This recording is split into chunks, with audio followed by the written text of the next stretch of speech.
festival, both of you. Yes, absolutely. It's been a real pleasure. Yeah, it's been really good. So the mic's working. Yes. Thank you for coming, and it's such a nice panel from the viewpoint of the audience, because we have a relatively young publisher, 10-year-old publishing house, and we have someone who's been here since we can imagine, since we can remember, 35 years presence in India itself. So, and still, all publishers need new books, and hence it would be a corollary to it that they would be needing new authors also. So why do publishers need new books in general, and also when they have a great backlist? So both of you can take this question one at a time. The question is, why do we need new books? Yeah. Thank you for having me here. Thank you for the lovely introduction. And for everyone who's made themselves present at this ungodly lunch hour, where I'm sure a lot of you could be doing better things with your time and grabbing time. So it's a great question indeed. Look, I truly believe we're in an age where the form of a story, the format of a story simply doesn't matter. We're in an age where people are spending so much time streaming on streaming sites, people are on YouTube, people are reading constantly. We are voraciously consuming stories, we are voraciously consuming lived experiences, humor, all kinds of things all the time. And because we are now finally seeing this kind of digital revolution, people are able to access the same stories in a variety of formats than once they did. But get print, the technology simply sort of refuses to go away. When the telephone came, when the radio came, when the CD disc came, when the floppy drive came, when the DVD player came, with the coming of various kinds of technologies, people have tried to announce premature opportunities of the print technology. But what's a technology which is over 700 years old, the book form, the print capitalistic form? It simply has not gone away. What it's managed to do is it's managed to co-opt any kind of emergent technology and make sense of it and offer stories like we have had access to for generations, right? As social people, as highly social species, we continue to be invested in relating to someone else's experience, relating to someone else's story. And what better time than to tell newer stories, greater stories, with new exciting voices, people you've not heard of, and then try and make sense of the world that we live in. So, there you have it. Thank you. So I think it is very important to constantly have new voices coming up in the market and in our society. The publishing houses look for a couple of objectives. First is, are we able to create a new point of view? Second is, are we creating some kind of a voice that has a power and command to probably change future? And we are constantly in search of such voices. And that search leads us to looking at new debut authors to see if they become the voice of the future or not. Dipankar, but to you I would direct this question. Isn't it easier for you as a young publishing house to take more risks and introduce riskier and voices that may or may not work versus Chirag? And I would clearly it's a yes. Penguin is more corporate, has much more pressures, has bigger targets, so they may not be able to take such risks. We are agile, we are small, we can mend and change our ways looking at what we want to do. And hence we do take more risks. And how big a risk would you take? Penguin also takes risks of all kinds, you can imagine. If you didn't take risks, you wouldn't survive this long. At the same time, we look to and we keep our ears on the ground, and a young startup like Dipankar also is very exciting to see, because it opens up the canon, it democratizes who gets to be a writer, it democratizes the world, who gets to publish, who gets to have a voice. much against what you might think, Penguin is constantly on the lookout. Publishing houses in general are constantly on the lookout for the next exciting voice. We've taken risks to be published and platformed many kinds of writers over the years. Some have worked, some have not worked, and yet we continue to invest in a writer's journey. Oftentimes, a debut writer, a new writer, may not find the kind of success that they are hoping for with their first book. Sometimes it takes a second, third, fourth book to really arrive. One shouldn't write for success. That's one of the things I often tell debut writers and young writers. One should write for the ethic of writing, right? You write because you want to tell a story. You write because there's a story that's been brewing inside you. And not every writer will have the kind of success that, say, that bestsellers may do. And yet you continue to write because you want to put out your story into the world. And whether or not it finds success, it will someday find, a group of readers, whether it's a dedicated small amount or a large amount, that shouldn't really be the driving force, is what I often tell the writers. Yeah, I have a slightly different point of view. I do believe that you should write for yourself, but not everything that you write can be published. So when you think of publishing what you are writing, you have to think of the audience as well. So I will do something, I love something, I written on my own, but now who will be the audience? And if I don't have an audience, I might as well not publish it. So that's a very important check that I ask authors on their own to do once. You don't do great, you want to write great, but is it publishable? I'm not sure. So that brings me to a question a little prematurely, which I would have asked you later, and that was that Dipankar used to write himself. So now, Dipankar as an author before Readomania and after Readomania, how would you write now? Dipankar 2.0. I write for myself, I don't write to publish. So I continue writing for myself.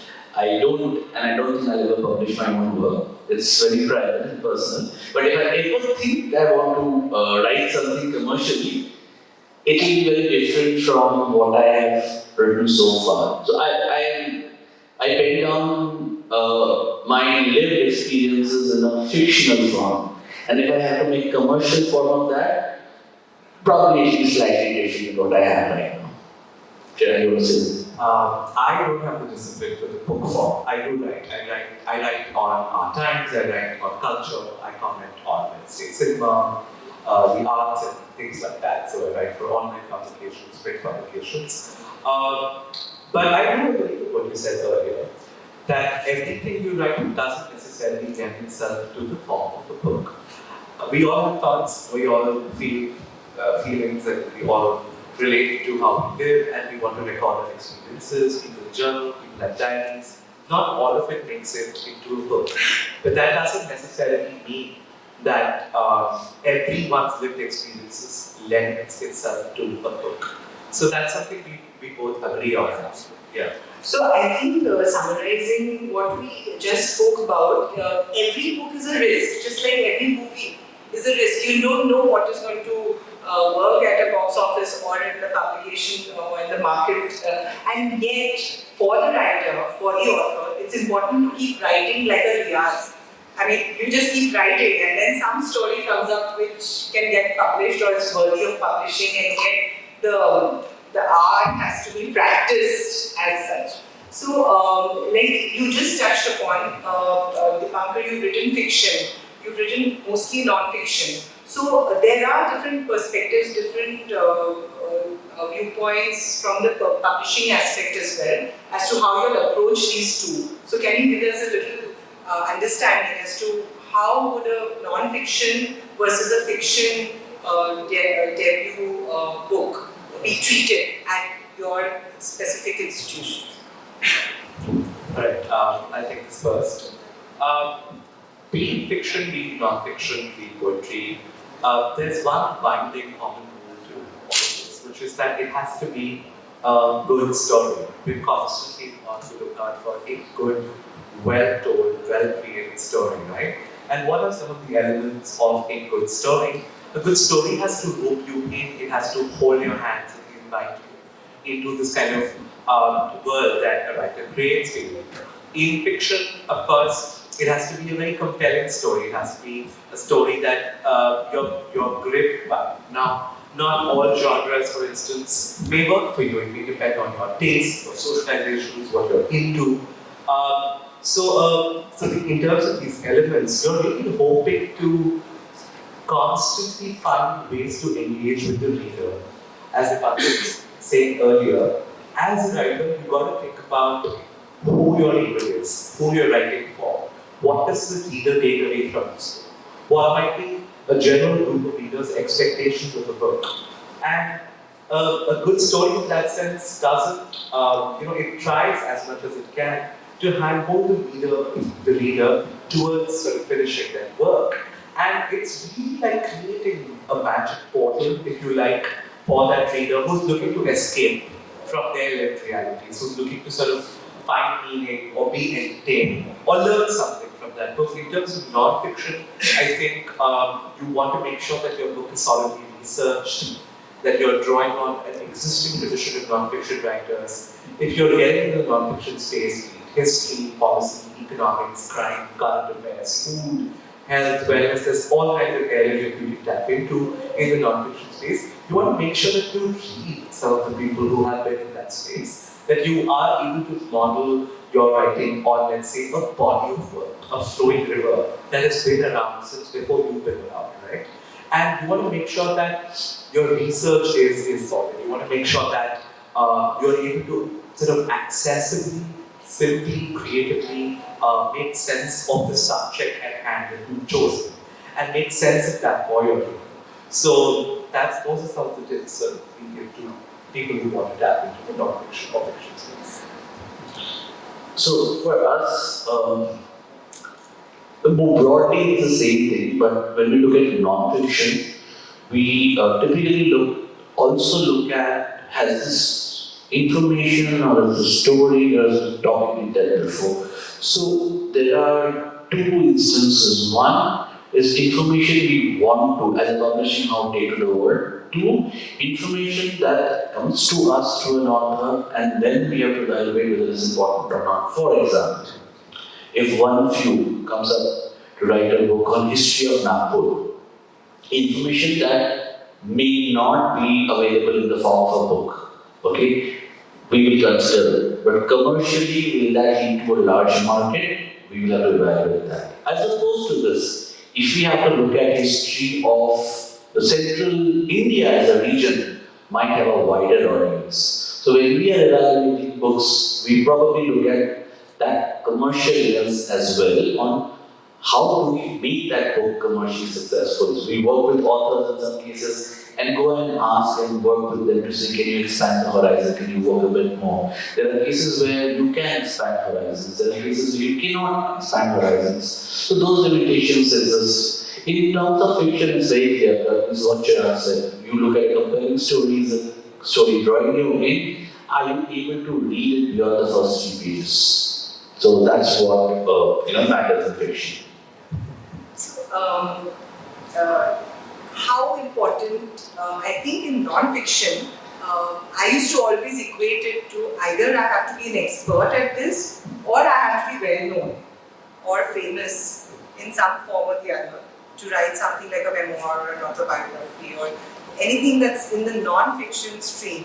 Either I need to be famous or I need to be an expert. So, like you have a lot of big names publishing with you. And I'm sure with non-fiction you also got a good deal in your in our house, yes. So how do you look at non-fiction? Is it more from expertise point of view, and from yours, is it the sale potential, the kind of who's writing it, the profile and the subject, and how does it? It will be always combined, right? It is not one against the other. You look at the profile of the author, you look at, is that person qualified enough to write, or is the person interested enough to write? Is the person, what is the claim to fame of that particular author writing about that subject? So for example, again, if somebody is to write the history of Nagpur, is the person historian? Is the person interested? Why has that person picked up this topic to write?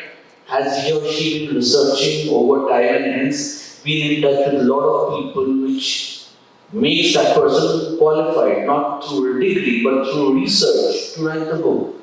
Why should anybody as a lay person read his version of history and not anybody else's version, or her version of history and not anybody else's? Authority.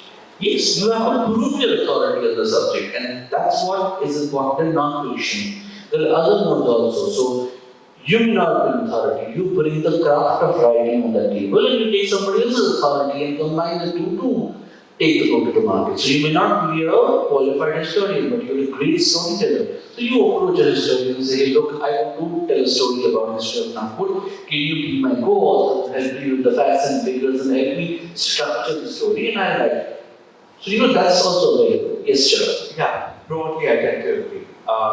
If I were to read on, let's say, matters at the heart, not so much love and romance, but actually the functioning of the heart and, let's say healthcare in India related to, let's say, cardiac health and cardiac arrest and India, for instance, at the top of that space, I'm going to likely look to a senior cardiac surgeon, or somebody who has been in that field to guide me on how to get better or, what are the things to avoid. So depending on the area and the field, for instance, popular history seems to be occupied not necessarily just by historians alone. A lot of academically trained historians tend to overemphasize on, academic style of writing. They drown in these details. The language is often not accessible. So history, for instance, is a space that tends to be popular history in that sense, tends to be occupied by people who come from all walks of life, but who are driven by passion. But that alone is not going to take you anywhere. The solidly researched historical work will still be a test that your work, your manuscript will have to go through when submitted to a publishing house.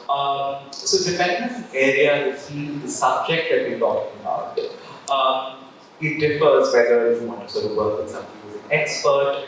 You do tend to look at whether, when the work is submitted to us, and we get unsolicited submissions every day, you do tend to look at whether there is a calculated risk you can take on a book, on an idea.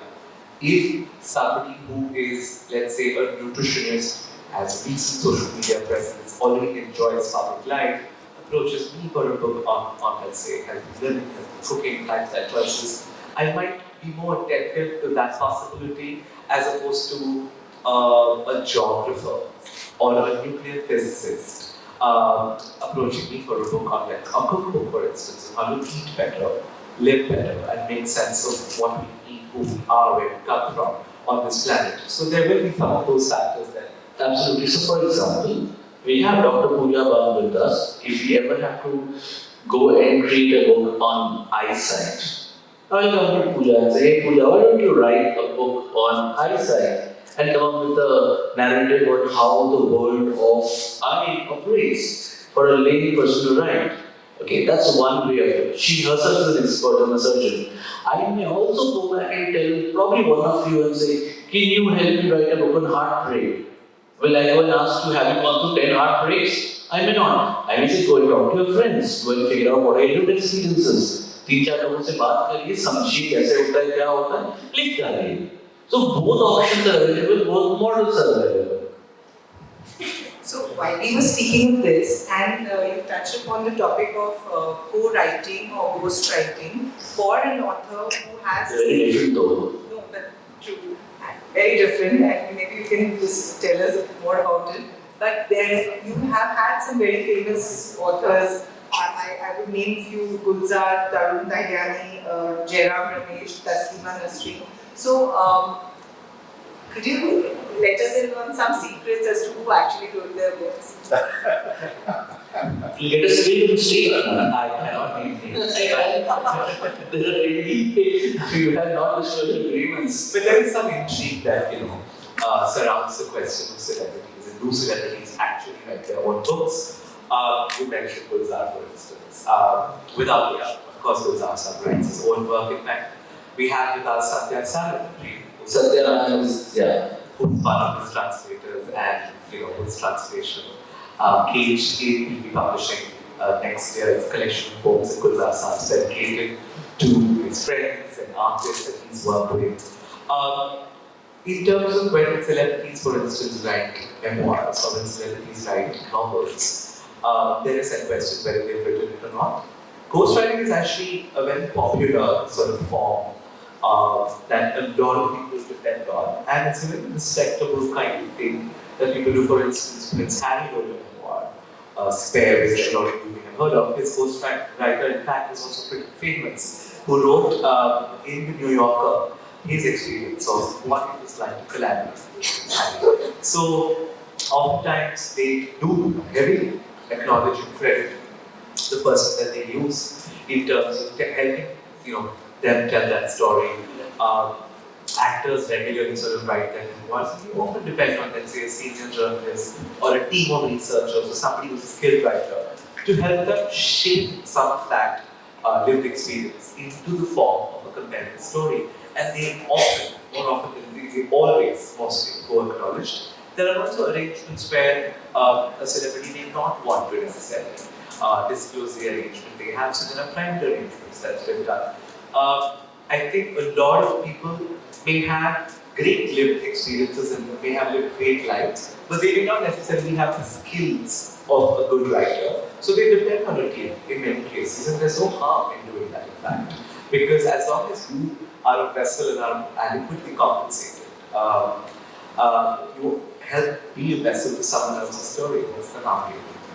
Also, let's be real. When people pick up a celebrity biography, they're looking for some juicy gossip or inside stories, right? If you are not trained to put that subtly out, you stand the risk of negative publicity also. So that, when you bring in an expert writer, they help you put in the right amount of spice, yet balance it out in such a way that you've said enough and yet not said what you didn't want to.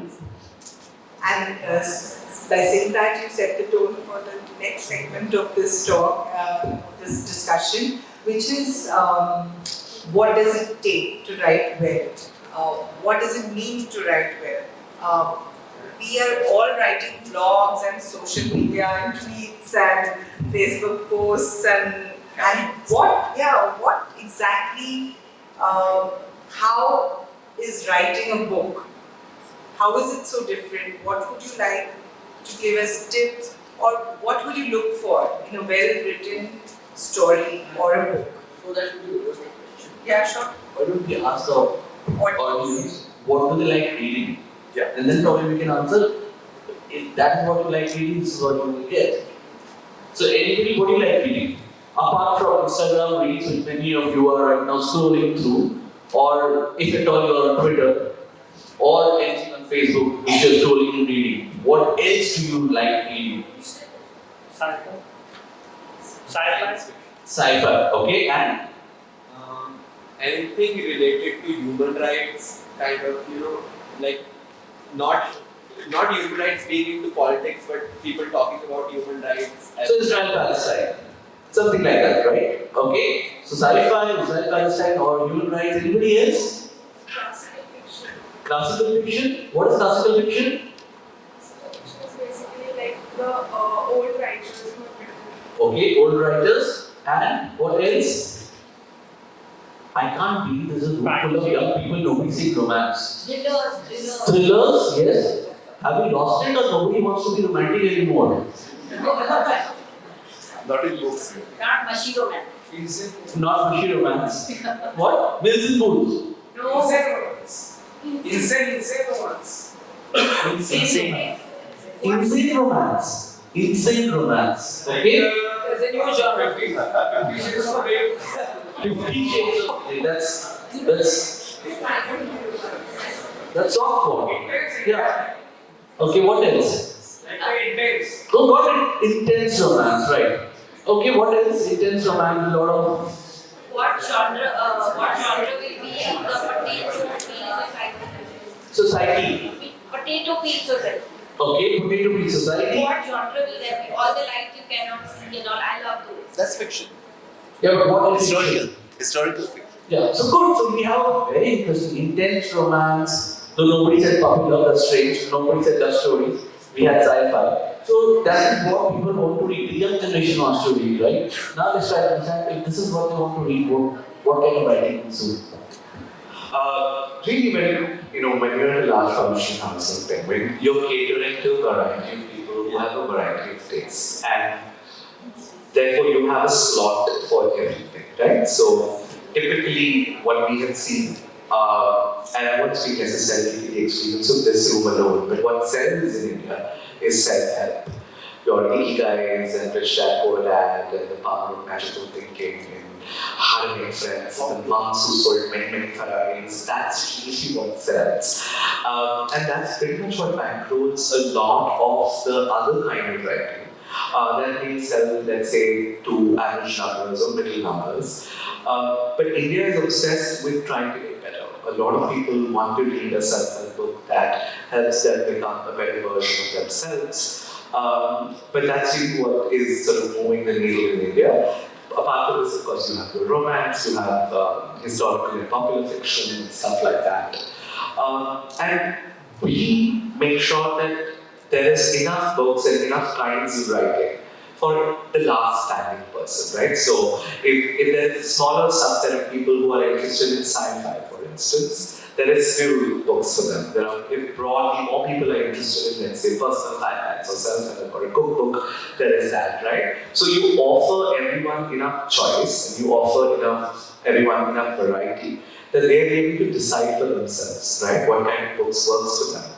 But to anyone who is trying to build, for instance, a reading habit, if you pick up a book and you don't like it, drop it. If there is a book that you picked up that you don't find speaks to you, that whose experience you're not able to relate to, I say just drop it, gift it away.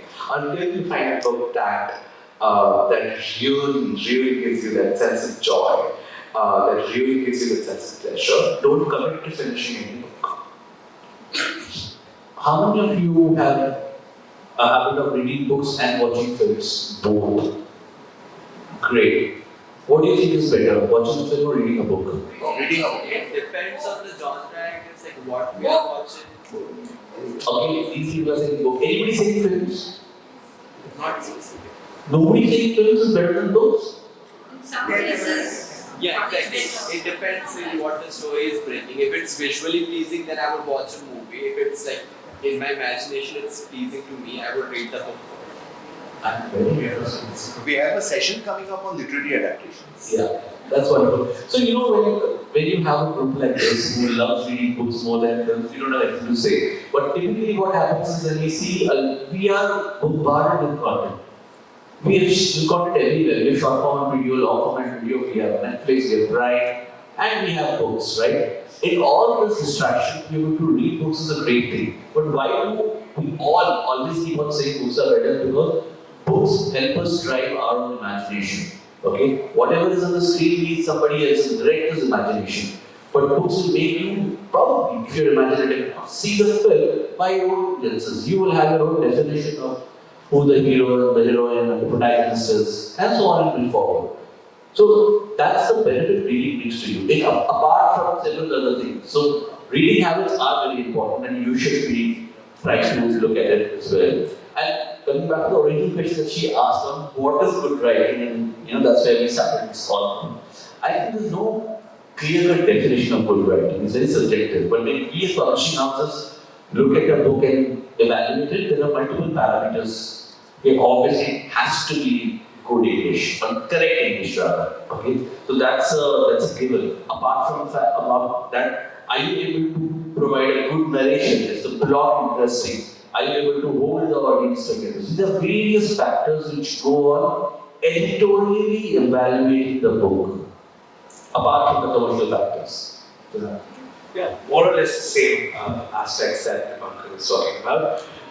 Readability, accessibility, whether it's a compared story, whether it's well researched, whether the facts that, if it's non-fiction, whether the facts that the book claims to make can be verified, whether it draws from solid research, again, if it's non-fiction. And in fiction, it simply has to be a great story. It shouldn't read like a rehashing or a retelling of something that's already out there, broadly.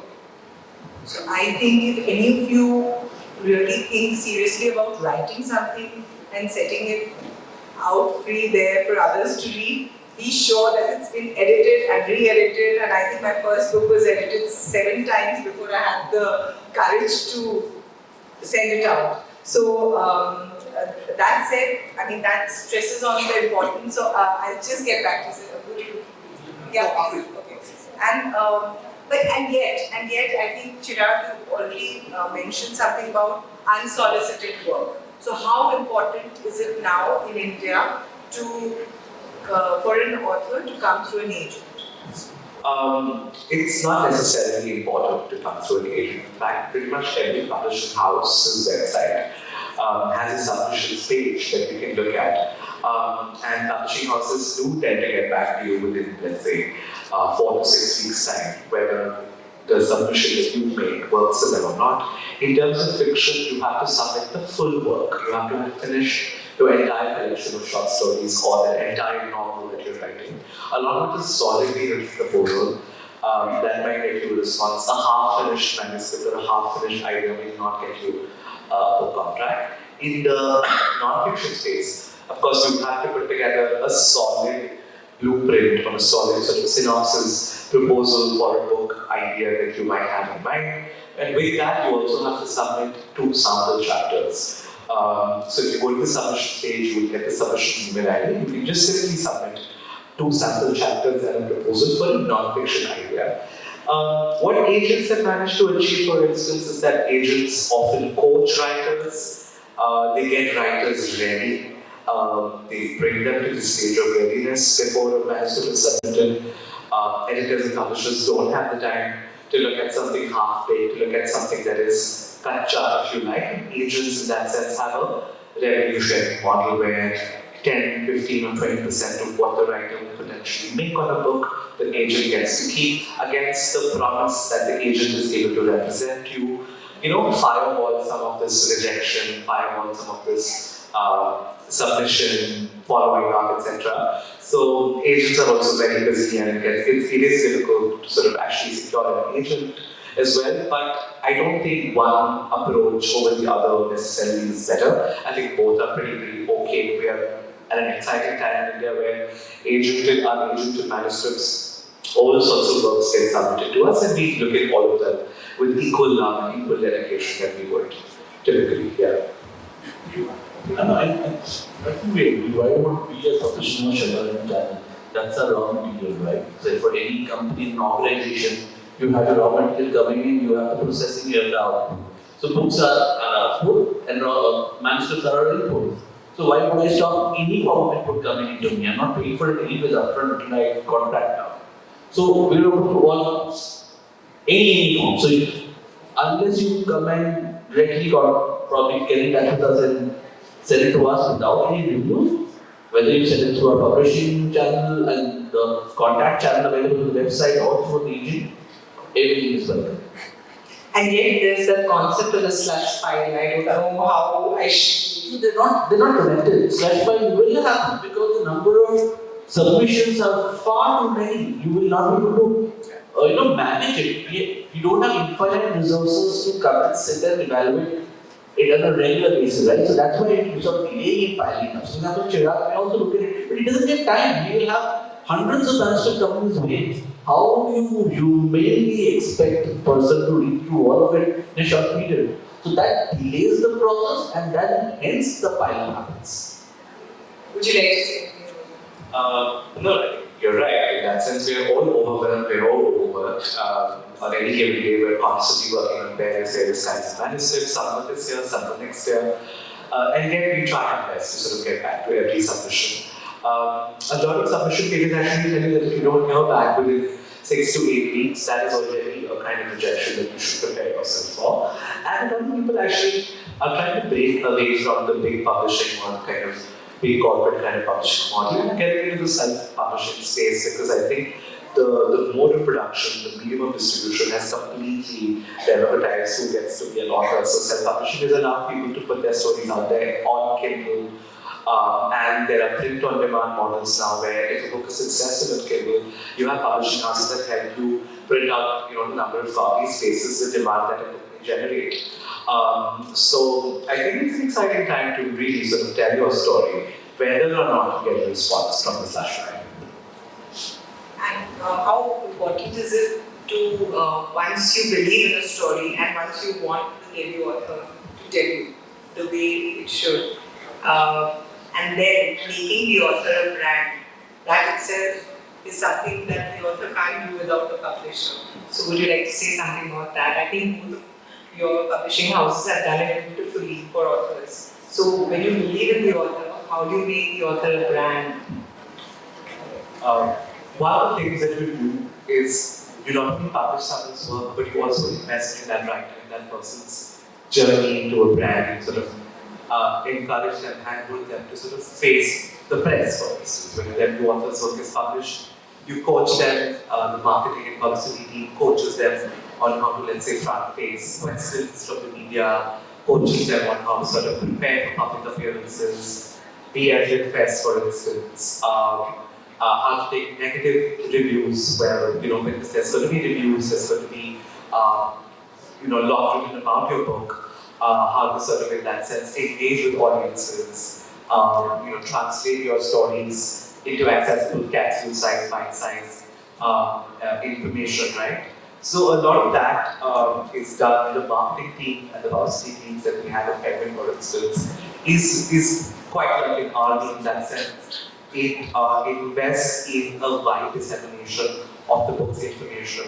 They chase journalists, they chase media persons to make sure that they are able to spot interviews, excerpts from the book, possible sort of coverage on the book, and we make sure that every author we publish is as visible as possible in the sort of public culture that we enjoy.